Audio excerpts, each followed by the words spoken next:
Hai,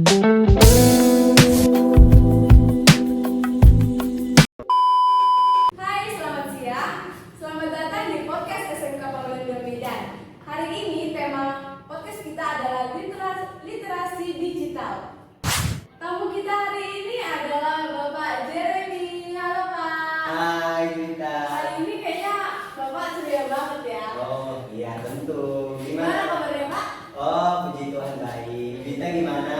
Saya baik juga. Oke. Jauh-jauh ya Pak dari sini tadi. Iya. Gimana Pak di perjalanan? Aduh di perjalanan luar biasa macetnya luar biasa. Macet ya. Iya. Ya, beda nih yang macet ya Pak. Iya. Udah biasa gitu ya. Gita juga ada sering juga kan? Karena Nah. rumah saya dekat, jadi nggak perlu macet-macet. Bisa jalan Gitu ya. saya. Oh iya. Enak lah Gita daripada saya nih dari jauh datang ke sini Iya, kan gitu. terima kasih ya Iya. Pak. Oke, terima kasih. Iya. Di sini kami mau mewawancara Bapak nih Iya. tentang seputaran literasi Iya. digital. Bapak kan selaku guru dan bisa dibilang orang tua juga kan? Iya, yes. Kayaknya yang menanyakan nih Pak, menurut Bunda Bapak nih, seperti apa sih literasi digital itu? Literasi itu biasanya itu kan salah satu dari program pendidikan. Bahwasanya literasi itu sudah lama diterapkan karena dari zaman Gubernur Jakarta dulu Anies Baswedan itu sudah diterapkan literasi, karena literasi itu sangat membantu para anak didik untuk menanamkan atau memahami dari sebuah arti bacaan di dalam buku. Nah, buku itu bisa terserah mau dari mana saja, bisa dari buku langsung ataupun berdasar bersifat digital, yaitu bersifat dari sumber-sumber lain. Apalagi kan saat ini kan kita handphone sudah berkembang, jadi sumber-sumber bacaan sudah sangat banyak dilakukan oleh seseorang, khususnya anak didik kita. Iya.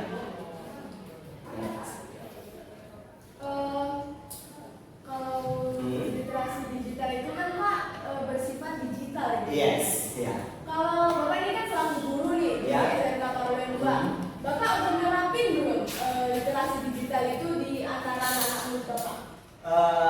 Itu pada saat saya ngajar di SMK Pawelanda 2 itu saya sudah terapkan. Sebelum kami mulai proses belajar sudah kami terapkan untuk membaca suatu materi ataupun di luar dari materi.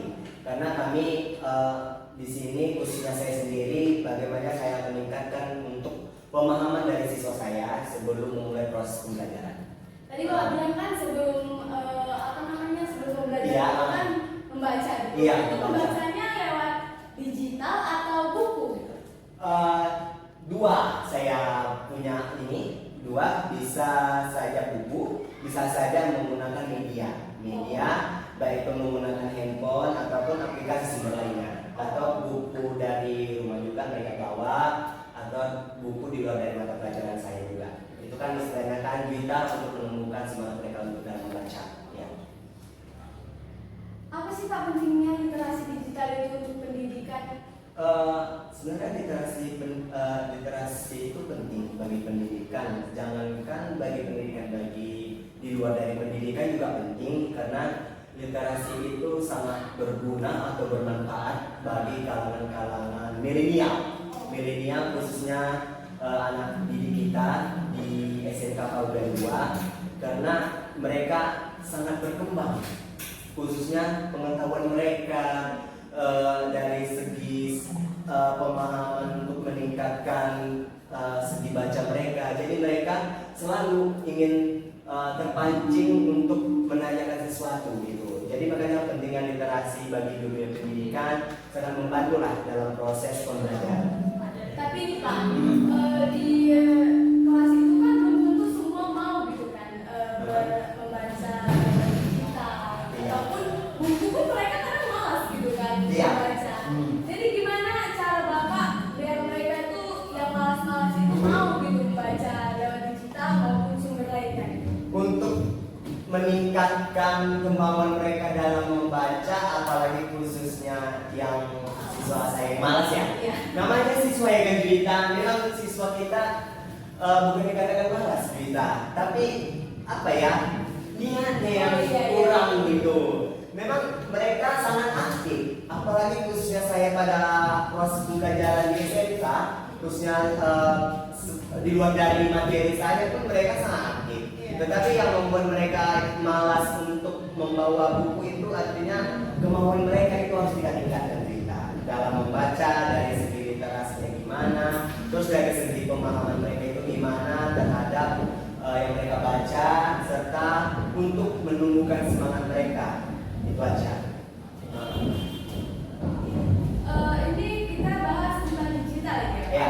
Bisa nggak anak-anak menjadi pengguna digital yang unggul, yang baik? Untuk yang unggul.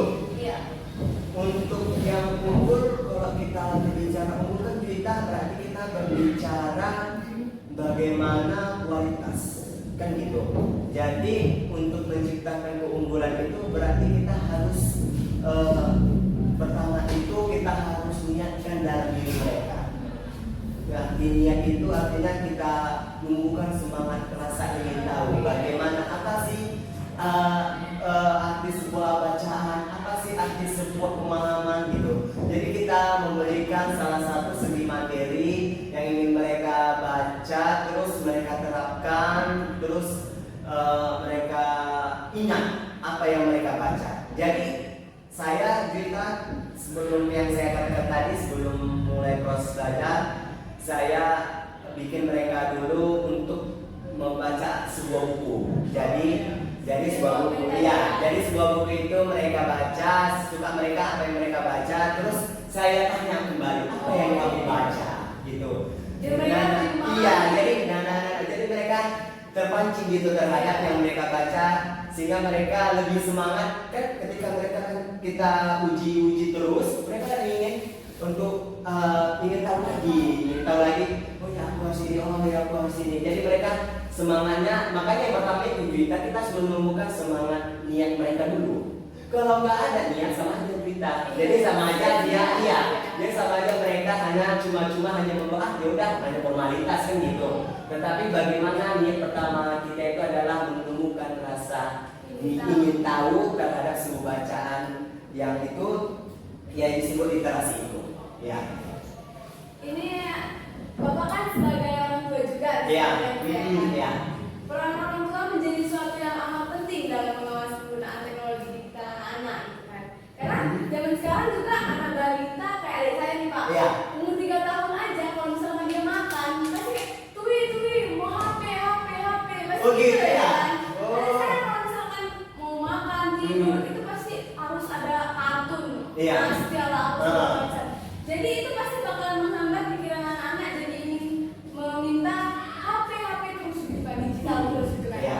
Jadi bagaimana cara yang tepat bagi orang tua untuk membimbing anak yang sedang belajar ataupun sedang melakukan aktivitas tidak terlalu terlalu berpikir tentang HP terus gitu. Sebenarnya peran orang tua tadi ya kita ya. Sebenarnya peran orang tua itu sangat penting. Kenapa saya bilang sangat penting, khususnya bagi anak-anak di bawah 5 tahun kita bilang kayak kita ya. Karena anak sedangkan anak abang saya aja pun sudah menggunakan handphone, apalagi yang seperti kita bilang sudah menggunakan handphone, makan pun harus nonton video dan sebagainya. Karena itu sudah kebiasaan mungkin ya, sudah kebiasaan dari orang tua ataupun lingkungannya juga ditengok dari anak-anak lain, dikasih handphone, mungkin dia merasa itu juga. Tetapi peran orang tua di sini kan Juita, berarti dia harus menghandle bagaimana orang tua itu harus melihat apa yang dilakukan anak tersebut. Misalnya kalau di dalam anak SD ini, berarti kan anak SD ini kan butuh pengawasan terhadap belajar saja. Kalau terhadap permainan itu kita batasi karena itu sangat merusak juga terhadap psikis mereka, otak mereka untuk dalam permainan itu. Jadi peran orang tua di sini adalah bagaimana membatasi mungkin dari gurunya, ada juga tugas kan biasanya guru mungkin tugas dari handphone anak-anak atau dari grup juga. Jadi orang tua hanya melihat terus untuk memberitahukan kepada anak. Itu kalau kita berbicara kalau di dalam SD Tetapi kalau kita berbicara dari tingkat SMA atau SMK khususnya, berarti kita harus melihat apakah mereka sudah layak diberikan waktu terhadap handphone tersebut. Jadi itu bagaimana orang tua dalam mengatasi itu. Jadi orang tua itu perlu pengawasan yang sebenarnya. Kalau di dalam anak-anak khususnya adik saya, ada juga adik saya SMA. Jadi adik saya itu SMA terus fokusnya kepada handphone. Makanya saya bilang kemarin, coba jangan dulu ke handphone, coba cari dulu sumber lain, bacaan-bacaan yang membangun pengetahuanmu. Saya bilang enggak. Oh iya bang ya. Iya, karena percuma kan kita hanya handphone game terus. Jadi untuk apa game terus ya kan? Emangnya game itu menghasilkan uang kan gitu. Iya, makanya itu. Makanya ketika adik saya bilang udah baca aja buku itu, kalau akan ada sumber lain, saya bilang dari Google, dari apa, kan banyak sumber yang ingin baca. Jadi peran orang tua itu adalah semua apa yang dilakukan anak itu harus diawasi, terutama bagaimana dalam mengatasi waktunya aja. Itu aja. Ini pertanyaan terakhir nih Pak, sebelum kita menutup acara kita. Budaya digital merupakan syarat dalam melakukan transformasi digital. Apakah budaya digital ini dapat mengubah pola pikir agar dapat beradaptasi dengan perkembangan digital? Itu terhadap budaya ya? Budayanya gimana itu?